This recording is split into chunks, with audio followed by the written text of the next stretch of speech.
So what's your name, young man? Tyquan Stephans. So Tyquan Stephans, me being a basketball player and a fan of the game. My project is about the 1980s Los Angeles Lakers, the oral history of the 1980s Los Angeles Lakers. Yeah. I know you wasn't born in the 80s, but give me an insight on the Lakers in the 80s if you know any knowledge and any opinions you got about the draft class. Well, basically the Lakers in the 80s, like they was probably the best franchise in the NBA at that time. They had Magic back then. I think they was running with James Worthy and Kareem Abdul. And back then they called them the Showtime Lakers. So being the Showtime Lakers, like they always had like a certain standard to hit every time they played a game. And in the 80s, I think they won about 3 championships or 4. But I know at one point they repeated. So like they won the first championship and then they won back to back. So back then it was pretty much all about LA back then in the NBA. Like they was the main team back then. So, do you have anybody in your family that was a Lakers fan, or could tell us more about being a Lakers fan in the 80s? My grandfather, he wasn't a Lakers fan, but he hated the Lakers. So like, cause he likes Boston. So I was about to bring you to that next. Look at you.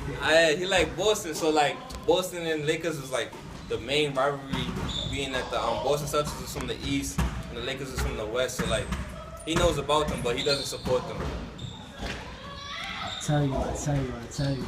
But what impact? Explain to us, for those that don't know, the impact of the rivalry between the Lakers and the Celtics in the 80s. Magic and Bird, they went at it way before the NBA in college. So just tell you a little bit about that. Alright, so like in the 80s, Magic Johnson and Larry Bird, the 2 leaders of both squads, were like rivals, but also like really close friends off the court, going back to college. Magic Johnson went to Michigan State University, and Larry Bird went to Indiana University. And being that they was like so close, like they always wanted to beat each other. So like I said before, Larry was the leader of the Celtics, Magic was the leader of the Lakers, and every time that they met each other, like it was a show. They're both all-time legends. They're both top 50 players ever in the NBA to ever play. So that's basically it. Like them 2 leading their squads. Like anytime like they played each other, both of them leading their squads, it was always a good game. And the tickets for those games I know had to be like very, very super expensive because like they both was probably the top guys in the NBA at that time. Yeah. So for those that weren't born in the 80s, or they are just out getting introduced into the history of basketball, what should they take away and what should it be forgetting about the oral history of the Lakers in the 80s? Well, I'll start off with the takeaway first. Like the game of basketball is just like a beautiful game. Like the game of basketball, it could take you so many places, and it's like really amazing, like how just a ball pointing inside the hoop or like bonding with a group of people could take you so far.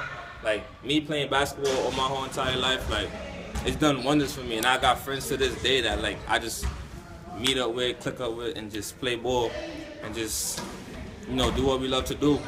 And about the Lakers, like the last thought I'll leave y'all with is like if you don't know about them, you should look them up. Like the Showtime Lakers got busy. Like that's one of the best squads like ever in the NBA. Like, they probably top 3 squads ever.